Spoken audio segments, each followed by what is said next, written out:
We're back from our long break. It's Today in Ohio, the news podcast discussion from cleveland.com and the Plain Dealer. I'm Chris Quinn. I'm here with Lisa Garvin, Laura Johnston, and Layla Atassi. It's been, 5-6 days since we last talked about the news, and we still have lots of news to get to. Let's start. Following the strongly worded insistence of our editorial board, MetroHealth relented and released the investigation report involving ousted CEO Akram Boutros. Layla, it is a very detailed report by John McCaffrey, an attorney with Tucker Ellis, laying out what became the cause for Akram Boutros' firing. What does it say? Well, the report showed that at least twice Akram Boutros failed to disclose his full compensation, and one of those times was during a meeting with the Plain Dealer editorial board. He had never reported paying himself an extra $400,000 in annual supplemental bonuses to the board of trustees, to consultants who were paid to review his total compensation, or to members of the media like us. And that, it seems, could make him vulnerable to criminal liability, according to this investigative report. Boutros is accused, of course, of granting himself $1.9 million in bonuses after conducting his own performance evaluation. And in 2018, the Plain Dealer editors and a reporter had invited him to a meeting to discuss a series of raises and bonuses granted to the hospital's top 14 leaders, including himself. And, these were based on the hospital's performance-based variable compensation plan, which awards incentives for meeting certain goals in finance and quality strategy in a bunch of different categories. And Boutros, during this meeting, had highlighted records that showed he was paid just under $400,000 for helping to raise MetroHealth's operating income by 381% in 2017 and revenue by 8%. But the investigative report says that what he didn't tell us was that that was only one of the bonuses he had received that year. He had given himself another $400,000 bonus in what the report calls a supplemental performance-based bonus. That bonus relies on self-evaluations that senior executives are supposed to review for approval. Altogether, his bonus compensation far exceeded what his contract allowed. His contract entitled him to annual incentive performance compensation limited to 35% up to 52.5% of his $1 million base pay, but what he granted himself exceeded 90% of his salary, according to this report. And, the board says they were unaware of that, and they hadn't given Boutros permission to conduct his own evaluations. Boutros insists that he ran all of those decisions past his senior leadership team, but investigators say, no, that's not true. They interviewed two of those top execs, and they both said they had nothing to do with his performance evaluations. Yeah, we actually have audio that we'll publish today of that entire meeting. It's nearly an hour and a half. Most of it was Akram and the then board chair, I guess his name was Tom McDonnell, discussing the 5 years that Akram had been in charge and the huge improvements he had brought to the hospital. And they're astounding. If you listen to it, you're going to think, man, this guy was a whirlwind of good for MetroHealth. But they explain in this that the bonus system that they had in place was the result of scandal involving the previous CEO, who had a bonus written into his contract. And it was incredibly controversial when he got it while the hospital was losing money. It had 2 rounds of layoffs. So when Akram came in, they built this new bonus system based on performance. But somewhere along the way, the MetroHealth created a supplemental bonus program. It's not clear to me still how that came about. And in addition to the standards and measuring yourself against metrics, they could give extra money to people for going above and beyond the call. And when this was submitted to the board, the aggregate number was submitted and they never asked for the spreadsheet. And Akram Boutros was putting an extra $400K on that spreadsheet for himself. Right. And the board didn't know it. And it was baked into that slate of bonuses that they approved in 2018, but it didn't itemize them. And that's where they say he was trying to slide it past them.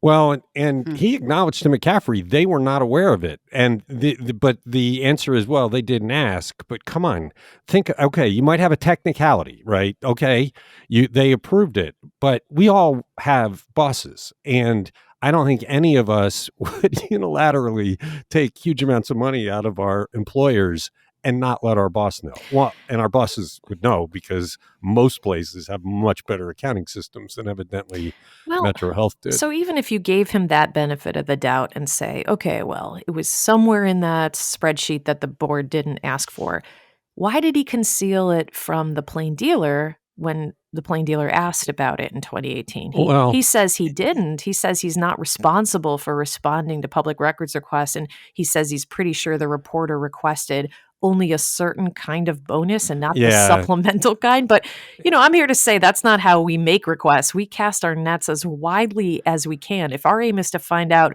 how much hospital executives are making, we're asking for any and all bonuses and sources of income. We're not just asking for a specific kind. Well, in the McCaffrey report, he says the reporter specifically asked for their bonus program. But and what you're hearing now is that Ackerman is trying to differentiate that program from the supplemental program.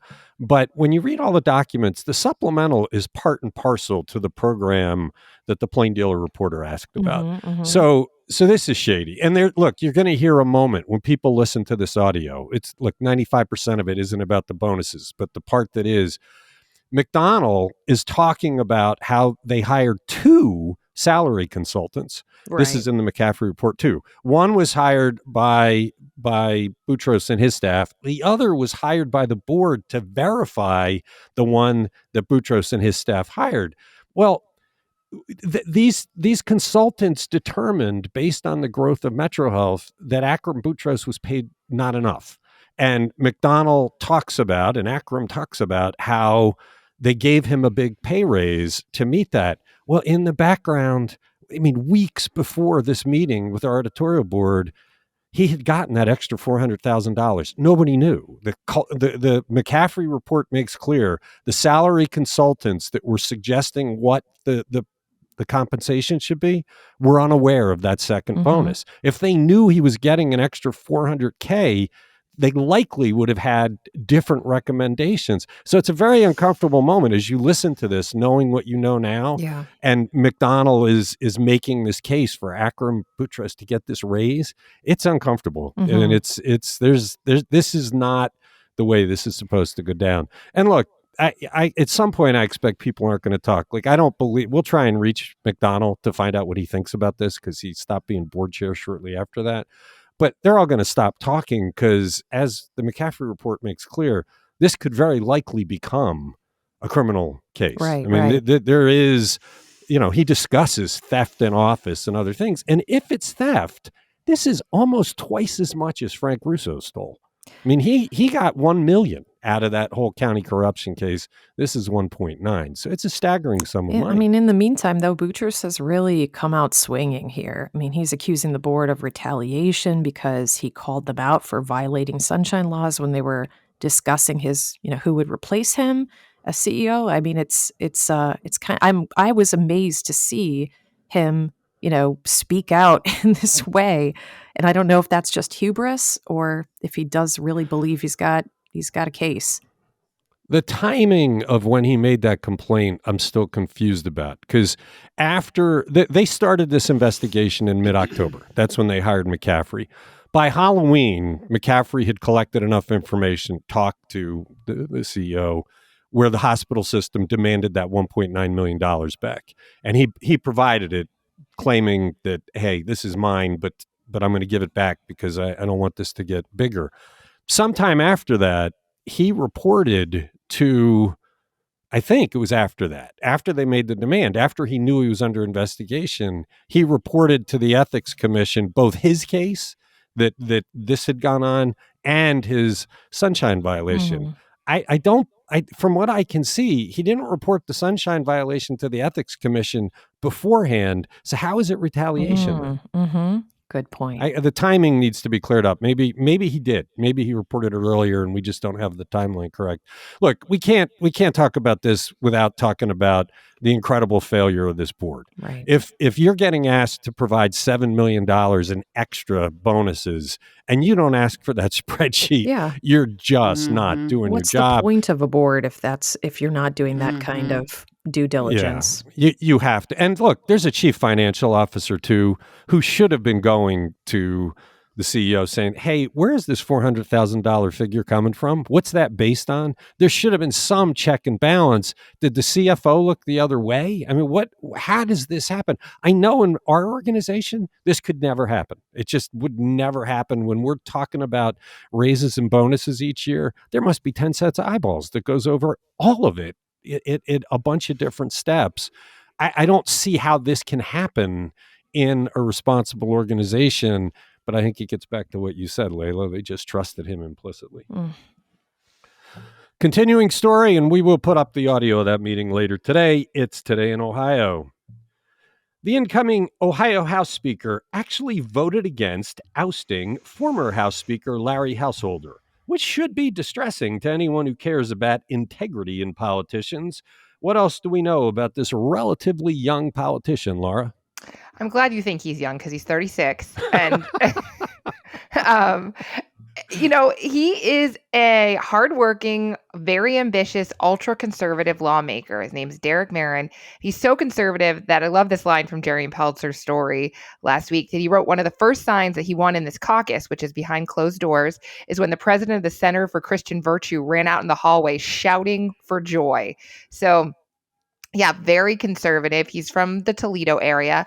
He's been proponent of several proposals that haven't passed the House to date, but basically a near total abortion ban, a major expansion of school vouchers, and an anti-union right to work bill. So very conservative. He's from New York originally, attended high school at a private Christian academy founded by his father, who's a Baptist pastor. And at 19 was his first election. He was elected to city council in Waterville. That's a city of 6,000 south of Toledo. And when he was a student at the University of Toledo, he ran for mayor of that town. He unseated the incumbent, was the youngest mayor in the state. After 4 years, he started working for Dave Yost as a way to cut costs as a regional liaison, then became a realtor and began investing in real estate around the Toledo area. And then as soon as he got in the legislature, introduced a number of bills and amendments to help landlords like himself, including proposals to speed up eviction deadlines and prohibit local governments from enacting their own anti-lead poisoning rules. Can this house peach get any more to the right? I mean, he's going to make us miss Bob Cupp, who completely failed in his duties to the Constitution on redistricting. And this is a stunner. We're going to actually be counting on Matt Huffman, the Senate president, to keep us from going completely off the rails. You look at what's going on in Michigan, who slaughtered the Buckeyes again for the second year in a row. And Michigan is kind of moved back to center. It's got sanity in the way it's approaching things. How much further right can Ohio go? Is there a wall at the end, or do you just cross into fascism? Is that the furthest extent? And reread Andrew's story from last week about why Ohio is so red, to try to come up with some kind of understanding. But I don't have an answer for you. I'm a little distressed by this one quote from Jonathan Deaver, who was a Republican state representative, served as Marin's mentor. And he says, the biggest problem we typically see in government is can kicking. Derek's not going to be that guy. He's actually going to roll up his sleeves and get to work and take on difficult things, whether they're popular or unpopular. And seeing as we live in a representative democracy, I would hope that we pay attention to what is popular and what our constituents want to happen. I'm not saying the popular opinion is always right, but that's why we elect people. Well, there are a whole lot of people coming out of the woodwork now to challenge what Frank LaRose wants to do, which is to make it harder to pass amendments to the Constitution because they want to make it more and more difficult for the voter to matter. This guy I can't believe how much further to the right he is than Bob Cupp. And Wow. So Yeah, and he says he wants to bring, prosperity to Ohio, and I think that's something everybody could agree on. But like how he's going to get there, I think we're going to see some really drastic measures. hey, you guys always say the boomers screwed things up. This is your generation. No. This kid is a millennial. I mean, think about, first election at 19. Like this guy is headed, like he's just been climbing politically and to be the speaker. Yeah. Interesting. Amazing. It's a good story. Check it out. It's on cleveland.com. You're listening to Today in Ohio. What's going on with a lawsuit by a large group of school districts to halt Ohio's school voucher program? Lisa, this story doesn't get a lot of coverage, I guess. People aren't paying that close attention, but it's one of the more profound things happening in the courts today. Could affect every school kid in the state. Yeah, so let's talk about it. Arguments were held on October 25th on a motion by the state of Ohio, who are the defendants in this case, to dismiss a 2021 lawsuit filed by 130 Ohio school districts and also parents. They're called the Ohio Coalition for Equity and Advocacy of School Funding. In Northeast Ohio, Cleveland Heights, University Heights is part of this, and Richmond Heights schools as well. So Franklin County Common Pleas Judge Jasa Page, who heard the arguments last month, said she will make her decision about the motion to dismiss in coming weeks. So let's talk about this. The plaintiffs filed this suit against EdChoice back in 2021. EdChoice began back in 2006, and it has siphoned about $425 million for 86,100 vouchers since 2019. The program expanded every year since then. The caps were removed. Homeschool students are now allowed to apply for vouchers. And so the plaintiffs say this cripples public schools. It eliminates their resources. Money is going to private and religious schools. It's creating a private system of schools and further segregation and so on. But Attorney General Dave Yost, who is representing the state, the Department of Education, the State Board of Education, and the Superintendent of Public Instruction, says, well, the plaintiffs don't even have legal standing. They say the Ohio Constitution allows educational choice, and the laws allow some people to sue, but not these particular plaintiffs and not this particular lawsuit. Yeah, I'm not buying Yost saying they don't have standing, but I don't think they have a chance. I mean, ultimately, this would have to go to the Ohio Supreme Court, and with the election firmly establishing the Supreme Court as a conservative court, I think that they would say, hey, the legislature has the right to change the rules about education. I just don't know, unless they're making some constitutional argument where they could get to the much more liberal U.S. Supreme Court. I just don't see how they can have success ultimately here. I wish they could, but, they also pointed out, the plaintiffs said that, they are not, fair school funding isn't even being funded. I mean, last year they got 16.7% of what they were supposed to get, only 33% this school year. So the plaintiffs say, okay, we're not even getting the money that's guaranteed us by the Constitution, and now you're taking more stuff away. And they also say that, these private schools and charter schools are not subject to sunshine laws. So we don't know how accountable they are. Dave Yost says that's not true. They're very accountable. But no, they're not. It's like Dave Yost ultimately probably will win this suit, but he's going to have to go through a lot more argument before he gets there. It's a shame because it is crippling public schools, and the rich get richer, the poor get poorer. We'll have to keep a focus on it. It was when the story popped up, I thought, we haven't thought about this in a while. This is pretty important. It's Today in Ohio. If Chris Ronayne keeps his promise to ask voters before extending the sales tax increase indefinitely, what is he likely to get from the voters? Layla, it's another part of our poll. And I got to say, there are a bunch of readers, when they're on the wrong side of the polls, they all send me notes saying, this poll's not scientific. The Plain Dealer at cleveland.com should stop reporting these polls. We partnered with Baldwin Wallace University, Right. the experts on polling in Northeast Ohio, to do this. It is scientific. That's right. We commissioned this poll with BW to examine a number of questions that are on people's minds here in Northeast Ohio. And one of them was whether there is any appetite to extend the 0.25% sales tax to pay for a new jail. And this is a tax that was imposed to pay for construction of the MedMart and renovation of the attached Huntington Convention Center of Cleveland. And the tax would otherwise expire in 2027. But if the results of that poll are a true indication of public opinion on this, Chris Renane has his work cut out for him when he tries to make his case to voters on extending the tax. But it's not impossible. There's a path to victory here, and enough folks who are uncertain and could be persuaded. So overall, the respondents are pretty evenly split. About 44% of people said they strongly oppose or somewhat oppose extending the sales tax to pay for the jail. And 42% of the respondents said they generally support it, and the rest of them are not sure. So, in light of this, is Ronayne, thinking about backpedaling on his promise to put this question to voters? It's kind of unclear. When Caitlin Durbin reached out to him, he said it's too early to tell what kind of money they'll need or where it would come from. But he pledged to, quote, ensure that any request for additional revenues is necessary, vetted, and done with public discussion. That doesn't necessarily mean it's going to go to a vote. It's just done with public discussion, right? Isn't that kind of like threading the needle there? But if he doesn't take it to a vote, then he'll have violated a campaign pledge. And we will raise that repeatedly, as I suppose his former opponent, Lee Weingart, would. I mean, he promised. You can't go back on that promise. And look, he's right. You got to figure out what the needs are. You got to figure out what money is available.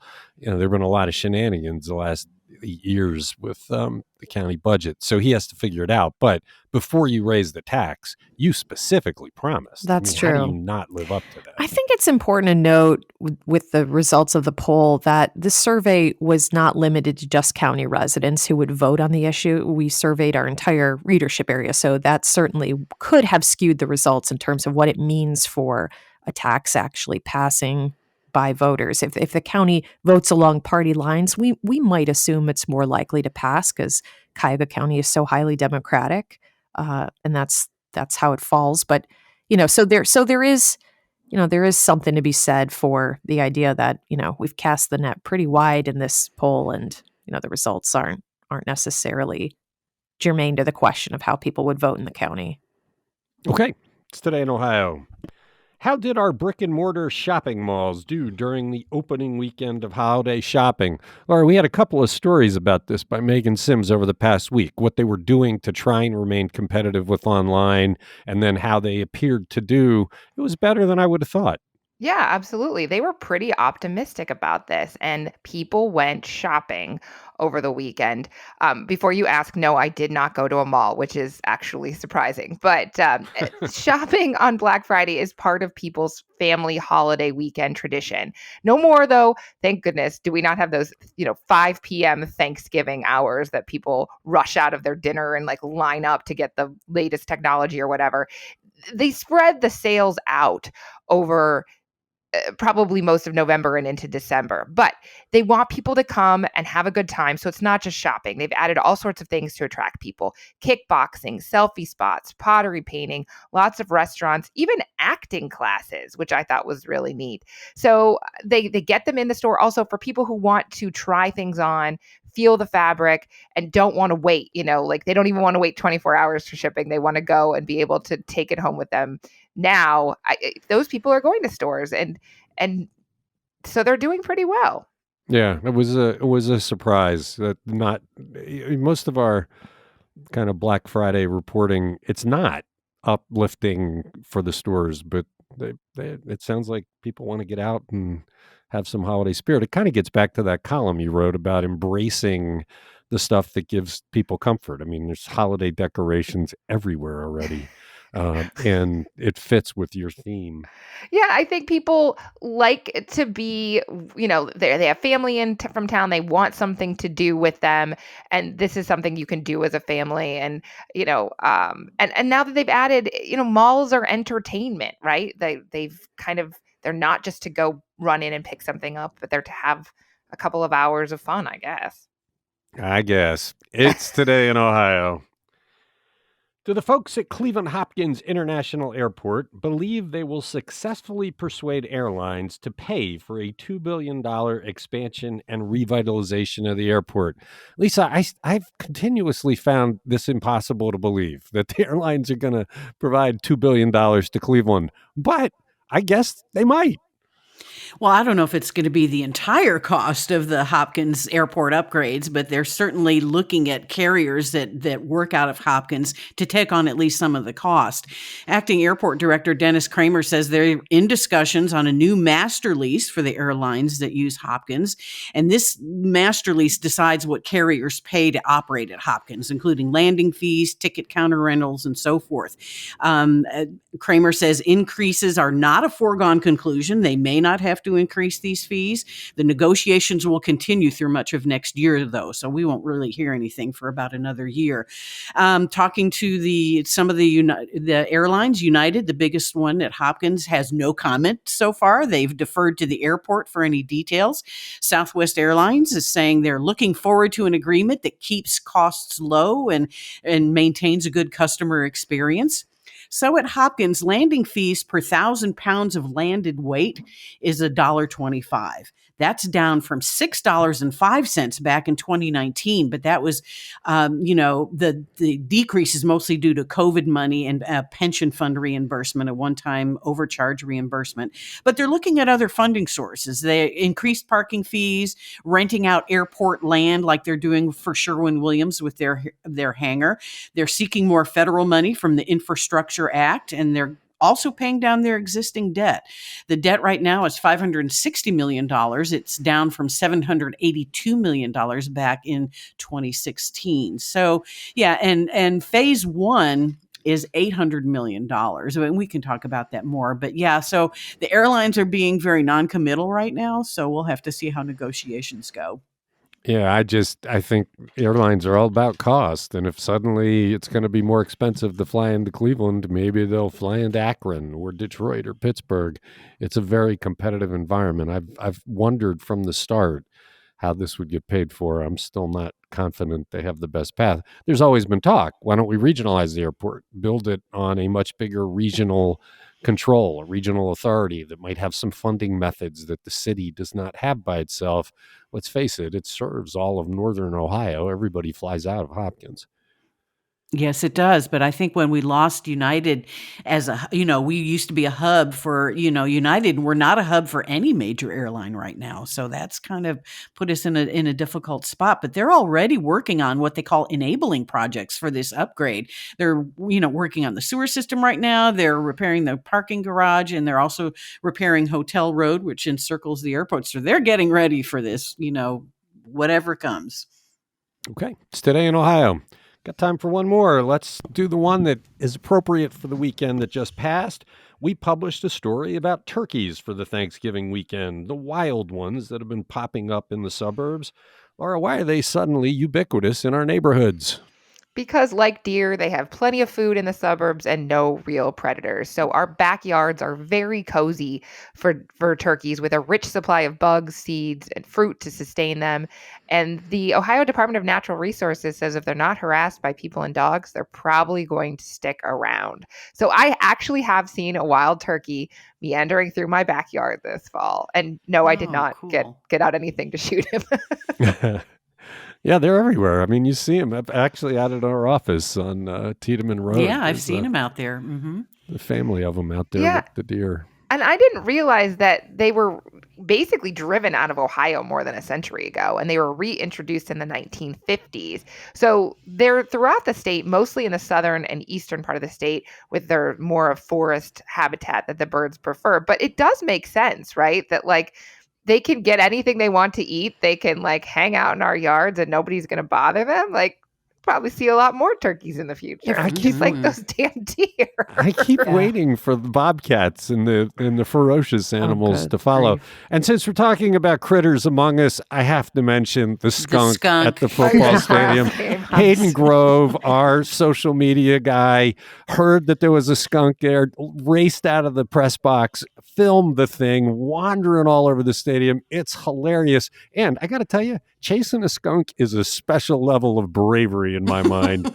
He did not get sprayed, but it was hilarious. Did you guys see it? Yes. Yes, it was great. And I noticed how the section where they ran him out of the stadium. There was a video on Facebook this morning. Yeah, he ran out. Chased him out. Yeah. Good. Yeah. Hayden had it. Yeah, it was hilarious. I mean, there was one point where Hayden shows it scurrying between seats, and he turns the camera slightly, and there are all these fans there cheering, oblivious to the fact that there's a skunk not far away. How did that skunk not spray? I mean, that's such a disruptive, that's not, I don't know. Maybe that skunk is used to it. Well, you saw him going under seats where people had dropped food. The skunk, I think, was much more focused on the droppings of the food. But they did get it out of there. Check it out. It's a fun video. And that's it for Today in Ohio. Thank you, Lisa. Thank you, Laura. Thank you, Layla. Thanks, everybody who listens. We'll be back Tuesday to talk about some more news.